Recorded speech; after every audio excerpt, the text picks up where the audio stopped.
रंजना हाँ एक चाय लिया बता। आ गई।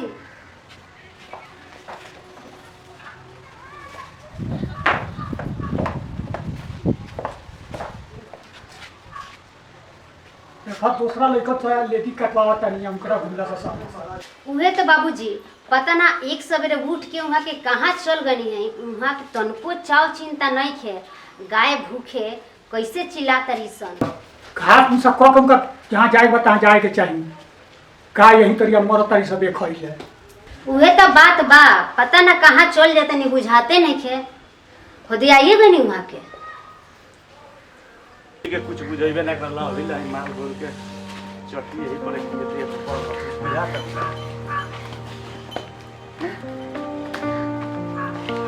का हो बाबूजी तेरा बुझाता गैया के देहिया पर अभी ले चट्टी बावे ई पूछला गैया खइले बिया सपेरा से ना पाता बा तार पाता बा कोनो देखो तारू सही तो कहता नहीं बाबूजी। रउआ उठ के कहाँ चल गई है बुझाते नहीं खे कि गाय भैंस बाड़ी संग घर। इनका कम से कम चाटवा तो उतार देवे के चाहिए देहिया तो पर बाबूजी के भरोसे छोड़ के गए नहीं है। तीन बार भूला सा समाज बाता रहा। देखो तारू इनका के अब छोड़ी उस सब बात। चलिए लोग नाश्ता पानी कर ली लो। चलिए चलो। बाबूजी। कपौत यही जे छूट गया।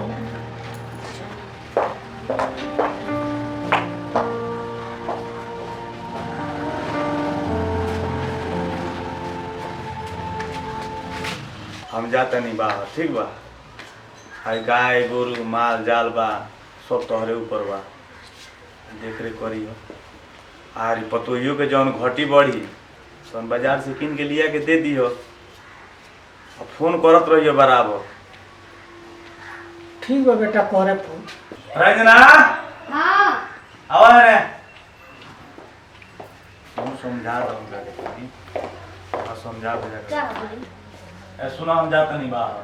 बाहर हां अचानक कैसे प्लान बन गया बाहर जाए के? वही खतरा तो सुबह रही हम गई रहनी है। अच्छा अच्छा अब घर रहो अबे कहीं आप फिर इतना जल्दी रहो बाहर जाते नहीं।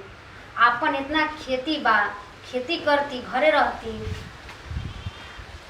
तो का करबू जाए ना तो का करे नहीं अरे चले जवानी बा तले घूम फिर के कमा लेवे तो बुढ़ापा में तो बैठ के तो खेती गृहस्थी कर रही के बा का बाबूजी।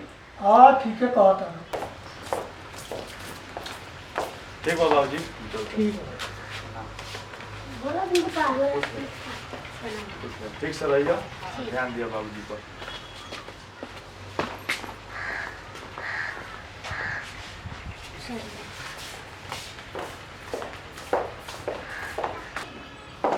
ए बाबू चुनो मम्मी वो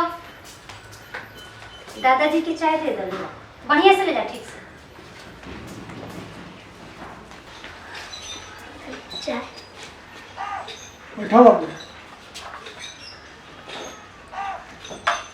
और पापा तो चल गए बाहर पढ़ाई में मन उन दिहल हो ठीक बा। मन लगा के पढ़ल तो अरे कुछ पढ़ के कोनो महान आदमी बन जाए के बाद ठीक बा। कब दिया मम्मी के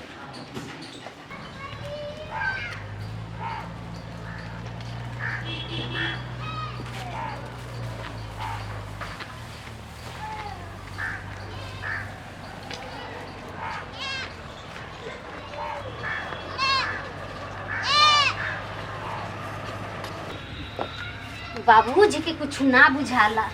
गाय होदे भूखे बिया का जाने कहाँ चल गई बानी।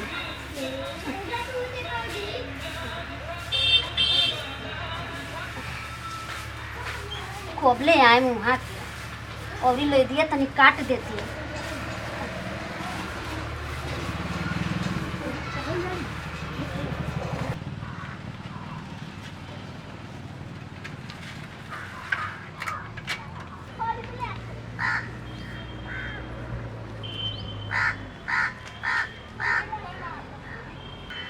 तो पतइबे करे।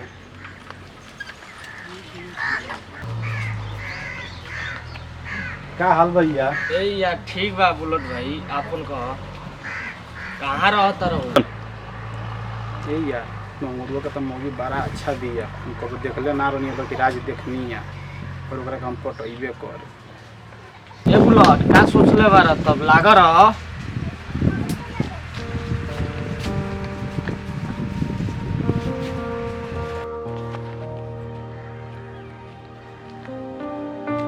मंगरुआ तो घरे नहीं के पता बा हमरा, मगर ओकरे बाहर न चल तनी ओकरा घरे और ओकरा मौगी से भेंट हो जाए। ए मंगरू भाई बारो हो। के ह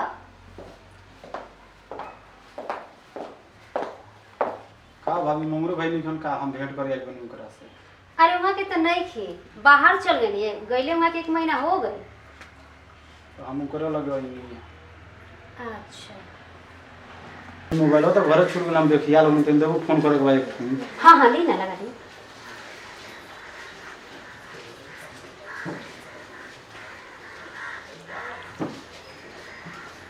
बंद बताओ तो भाभी फोन नहीं खेला।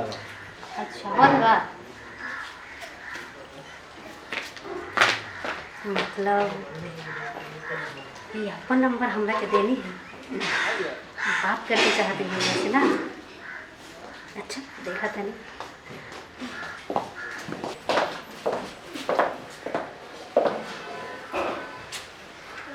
मुँह के बानी नू, जब बाहर जानी तब हमरा के भुलाइए जानी, ना फोन करके हाल जाने नहीं ना कुछ। रुका वो लड़को दिन ही रहे नंबर वो करे मेरा आई करके देखा तेरी लागत है कि रिंग तो होता। हेलो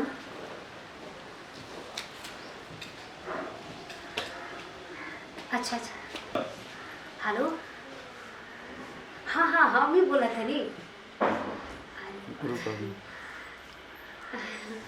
अरे ठीक बा, हम समझ गए, हम वो दिन समझ गए नहीं कि रहुआ। हाँ हाँ नंबरवा जब डायल कैली तबे हम समझ गए। अरे समझदार खातिर ना इशारा काफी होला, समझ लेनी। चलिए ठीक बा।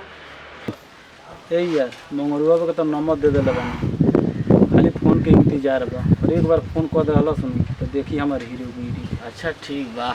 ठंडा के तो टाइम बतन खैनी बनावो, ठंडा लगा। अच्छा अच्छा बनाओ तनी यार।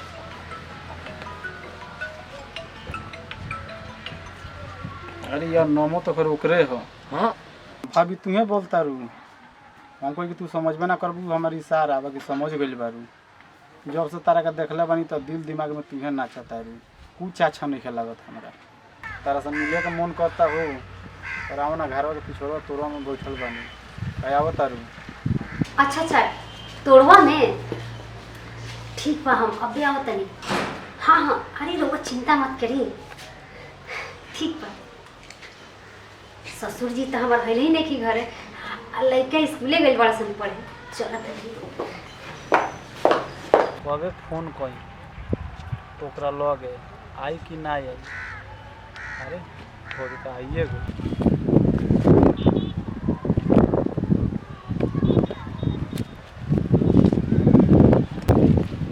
आ गइलू।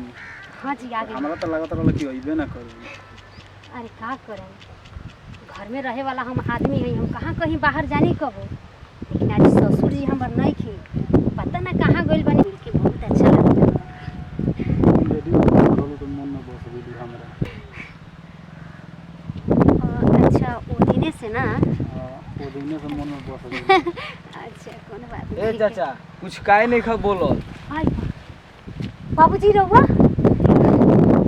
का बोली बाबू, अब मंगरुआ के लगा फोन करतनी, हम मंगरुआ के बुलावतनी, मंगरुआ तोड़ता बा फोन करतनी मंगरुआ के, हम मंगरुआ के बुलावतनी।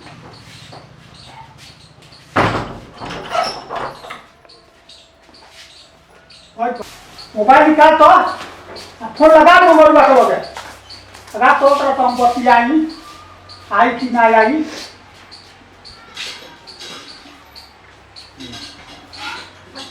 हेलो बाबू मंगरू। हाँ एगो काम कर, जितना जल्दी होगा उतना जल्दी तू गाड़ी पकड़ लो तो। का भइल बा? तू आवा ना, तू घरवा आइबा तब तू पता चली का भइल बा। अरे बतइबो तब नु। तू आवा ना पहले घरवा आवो, तू घरे आवो, ओकरा बाद तारा पता लगी जे का भइल बा घरे। जितना जल्दी हो उतना जल्दी तू आवो। बुझाता हमारा घर हाँ। अब तो उनके पापा आते होई हो लेकिन कुछ बताइह सम्मत कुछ ना बताई बस कुछ मत बताई बस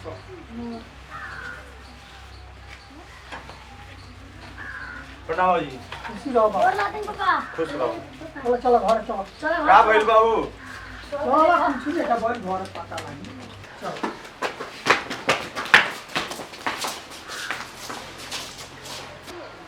ए बाबूजी बताओ का भइल बा? का बताई बाबू रंजने बताई हम तारा बारे में और अपना बारे में कि का भइल बा अब तू ना बताइबो? हम तो ना बताए तू घरे रहला हो हम नहीं? घरे रही चाहे चौहत्तर में चाहिए ए मुहे का बताई हम तारा के हम ना बता तारा कुछ बुलाओ। रंजना हाँ कुछ समझ में नहीं किया था हमरा। हले आओ हो। पूछा इनकरा से खुश रहो। ए का भइल? कितना जल्दी हमरा के बाबूजी बुला देलहन? कहाँ कुछ नहीं है कुछ नहीं के भाई। बताओ हो, तू बताओ तो कहते कुछ नहीं के भाई। काहे नहीं कि बतावो पूछो पूछबो तब न अब के मैं पूछी? कुछ नहीं के बोल हम कहते नहीं बताओ का भइल? कुछ नहीं के भाई कुछ नहीं के भाई। ए बाबू ई ना बताई हम बतावा तनी बताओ का भइल? ई तोड़ा में डालो सिरो का कोत रसियो हो जा थोड़ा में पकड़ाई हो। हां हाँ पूछो इनकरा से। करे कौन रहला उ रे? ये जी बताओ जल्दी नहीं तो मार दे। हमरे के माफ कर दीजिए कौन रहला उ? बताओ। मालूम ना खाली मारला बिना डाकला बिना बिगड़ल बिया चल भाग घर से हम तोरे करा रख। ए जी हमरे से गलती हो गई वो माफ कर दे हमरा के हमके मत निकाली घर से माफ कर दे ऐसा कबो ना होए माफ कर दी ते पूरा हमनी के नाम मिट्टी में मिला डालिस। चल दफाओ जा हमरा नजर से। तोरा जैसन औरत ना चाहिए हमरा ना। चल भाग। ए जी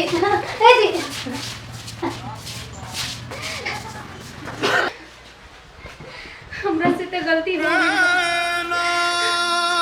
हमर ससुर पति माफ नहीं के लोग करत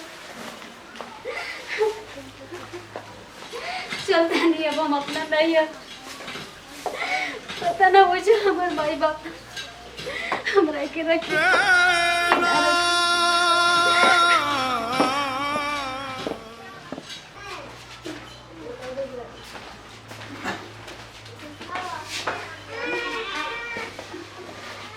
ओकरा के तो घर से निकाल देनी। बाकी वो लड़का कौन रहला बाबूजी तू चिन्ह बड़ा ना? चिल्ले तो बानी बाबू कौन रहला? अरे हौ का तू को नौवा हो उल्टा उल्टा बुलटा। उल्टा रहो ठीक बा। ओकरा के तो हमारा मेहरारू सुबे मेहरारू कर दहलस। ओकरा के साला के हम जिंदा ना छोड़े। ना छोड़े के बाद जिंदा ना छोड़े। छोड़हू के नहीं ठोकरा के चल तनी बाबूजी तू यही जी रह। हम ओकरा के देखी कहाँ बा। तो पहिल के दिन बोलनी ओकरा के हम पकड़ा गई आज पहिल के दिन। अब हमरा साथे का होई का करी हम अब ऊपरे वाली जानता ए रुक। बुलटा के देख लियो। हाँ अब के तो देखनी हो जे 3-4 गो बैठल रहल। चल तो हमरा साथे। चलो हो दिया भाग भाग। है काहे तो बैठल बा?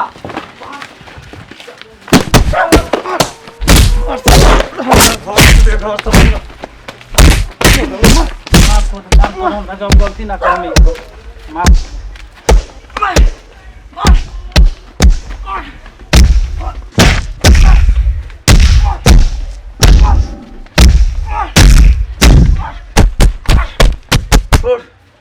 सलाई मर गए। चल भाग। के माफ करी लो केहू के बेटी बहन की ओर नजर उठा के हम ना ताके गलती बहुत भारी कर दिल बनी मंगरुआ बहुत मार मरले बा हमरा के। आई बाप रे बाप बहुत दर्द बा। बोलिए। नमस्कार। हम संतू भोजपुरिया चैनल के माध्यम से लोगों के सेवा में कॉमेडी लेके आइल बनी। एकरा के देखी लो और ऐसन केहू के साथे ना होवे के चाहिए। हम चल गए रहनी बाहर और हमारा औरत ससुर के खेत में पकड़ा गई, हमारे पापा पकड़ ले। अब बताई ऐसा करे के चाहिए कि ना करे के चाहिए, वो लोग कमेंट में लिखी लो और ज़्यादा से ज़्यादा यहाँ से सुनी लो का कहता रही। बताई जी। जी तो इस तरह का किसी भी औरत को नहीं करना चाहिए। जैसे पति परदेश में है और औरत घर पे है, तो ऐसा नहीं करना चाहिए। और इस वीडियो को आप लोग ज़्यादा से ज़्यादा शेयर कीजिए और लाइक कीजिए, कमेंट कीजिए। आप लोग वीडियो कैसा देखना चाह रहे हैं ये भी बताइए, कमेंट में लिखिए। लोग उस तरह के वीडियो हम लोग बनाएंगे। और नमस्कार। एक बात और कि हमारा वीडियो बहुत भाई दोस्त लोग देखा था, माता बहन जे भी होके, और सब्सक्राइब नहीं करत, ओकरा के सब्सक्राइब करी और शेयर करी और लाइक करी और कमेंट में जो भी गलती सही हो ओकरा के लिखी कि हमनी के ऊपर सुधार करी सके। जय हिंद, जय भारत, जय भोजपुरिया।